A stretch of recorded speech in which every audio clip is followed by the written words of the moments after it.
Il y a des gens qui se posent la question, qu'en est-il de tes relations avec Ouera? Ah, tout va bien, puis tout va banal. Voilà. Nalobango bien, awawa, nalobango bien. Dans la vie, tout le monde en a raté. Bah, tout va bien, tout ça en relation bien, disons vrai, disons la vérité, hein. Tout en relation bien, on a regardé la télévision, t'es pour constater. Bah, nous savons. Donc voilà, avec tout ce qui s'est passé, donc, en relation, il y a bien à la rater. Comme on dit, le linge sale, c'est lave en famille. Ça ne t'est jamais arrivé de te dire, Nebalobaka, Ada Yaya, Ada Papa, Ada, voilà, arrangé. Parce que yo mo. Babilo wa bongo mukolo oyamba kulutu nanga il faut tuna yango parce que nga otunanga trop. Otunanga trop. Yebena tunaye. Non, mukolo oyamba ponga na tala te na mona te mukolo oyamba yo tunaye parce que ndena lobaka na yo lelo papi ezana ba famille o ezoka. On comprendre? Ezana mitema o ezoka. Netinga mo pote ka ukananti. On comprendre? Ezana mitema o ezoka nga pote ka ukananti. Parce que moi j'ai souffert dans ma vie pour na marambo. On comprend? Non, on a commis un niveau non. Tu sais, moi, je me suis retrouvé seul. Vous comprenez? On a commis un sujet à ma vie, à Kofinga. Tout le monde le sait, tant que je suis bazali mike bakoli ba éviter. Banana mère na biso, on a un sujet à Kofinga. Tu vois? On a commandé na vendre le lobo. Normalement, on a fait un la beauté parce qu'on m'a trop combattu. Alors, tant que nous avons vendu, on a dit combat la vie ça contre quoi? On doit nourrir les enfants. Bana faut bagner des classes, bana faut batanga. Si j'étais pas fort, si on a mobilité, on a se retrouvé dans Nzela, on a zo ba taxi, ba ba sekangai. Pour mission on a dara faire aibo yemba ba sala lo côté. Ba bango sekanga lelo. Total la vrai que oui, les linge sale c'est l'enfant famille c'est bien, mais il faut que tu la rappelles. Ma belle Zalio, que non, tout ça, tu connais ma mère, maman a besoin comment elle a niveau comment ça la mission à la télévision pour défendre son fils. Bah image on est allé sous. Dans autre tournoi la question, il faut répandre bah émission, autant les images nous ça les aller. Tu vois? Et mais c'est la vie. Nous allons en vouloir m'outer. Nous allons en vouloir m'outer. Et je suis très reconnaissant aujourd'hui sur la vente des bouilles. C'est grâce à le phénomène Weranson. Il y a coup de pouce naïe. C'est grâce à lui. Je suis très reconnaissant aujourd'hui. Et je suis très reconnaissant à l'équipe Mobimba Wenge parce que na Wenge musique moi expérience banco onga na salle na joie. Les alaki ba baptême pour na comme mutu.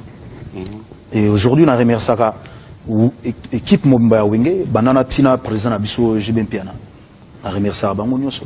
Et aujourd'hui ben voilà nazo bundara tant que moi na mobali mais to bossa na raté ma bé ezali.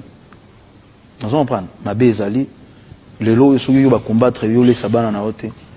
Et je pense que nous keli kozwa na ndenge mususu oké kolukela na ndenge mususu pour se retrouver. Et aujourd'hui on bossa na kara boye kara vite fait bossa non faut pas oublier quand même. Faut pas oublier.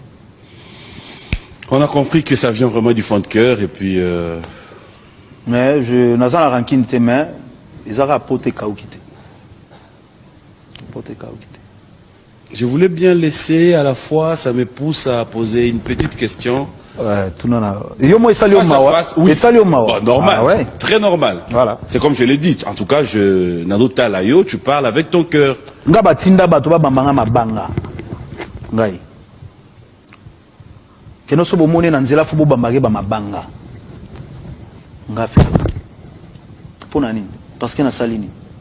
Polémique totale Deniles alobi faire na iris on faut matata niveau jamais ko na rose ayo que la même yo likunia yo ça na tampote amona kuma ga rose c'est ça na tampote ya ça na tampote et pas muta ko nzambe aso teno pat na mova dali banga na jaribu apakola ko na ba kentos ngana bi kentos ça na ba kudu mais dele ça na kentos na matama basi ba pakola ba fara jou pour la bâtiment beauté mais il y a un affaire à jouer il y a libéla éternellement na kentos pas le bien to fanda ngana a ba kanga de pesi pour escoquer et ça muta bongo ba gondi ma fait na zo réussir na facilité zou aga pour faire zou ba mo na ningo zou asa ni logo te un pauvre pasteur moi le couteau à foutre la naïe c'est un aventurier yo c'est le match de l'île ça ndi ma fait mutu ka boya même na président o le kana na passé Mutabo ya boyani basala nzambe baba collègue na ye. Bongo faire musicien profane. A comment appelle musicien? Adi album Zaidima. Pe kenda, ataka pétage kenda. Aoka passe la musique. Botala bato oyo basangani ebele po basala nini basilisa fere par hasard kaka bona 2025 depuis 2023 ti lelo banda fere bima prison.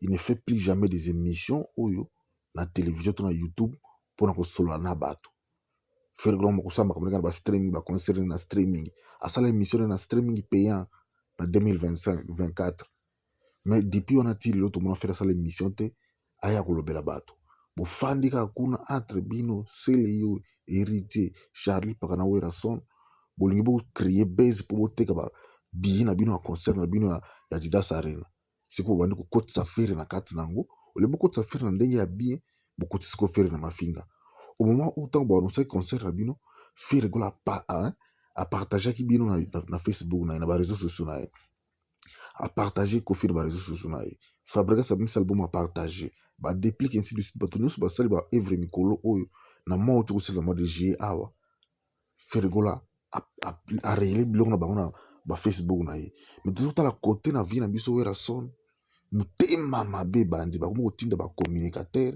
ba finga ga fere par hasard ga boy monto azolo belo côté ça la pe le côté ba golo pe ba za ko belo côté sur fere sur Werason na biso rumba trap to bana ko relayer ba ima ba photo ya Werason pour ko ça la vie promotion gratos na Facebook na biso na YouTube to tira ba capture awa pour ko bato ba tala biso comprendre que no vie na biso na événement na mois d'octobre mais vie a bongo na comme adversaire na biso subitement kaka boy toujours comprendre que Werason a comme perdre place na ye pour motema mabe vie on te respecte beaucoup mais avec a lire au bandi oyo en tout cas to respecter bino soute beaucoup ko bebisa beaucoup ko legisa beaucoup mo sala makambo za sona posa te fere bino bo négliger le biso ba goloa to lingi fere wana ga bongo ayi ba koloba français ayi ba koloba te ayi ba koloba anglais ayi ba koloba te biso to sepeli na voix na ye na ba chef d'œuvre na yembaka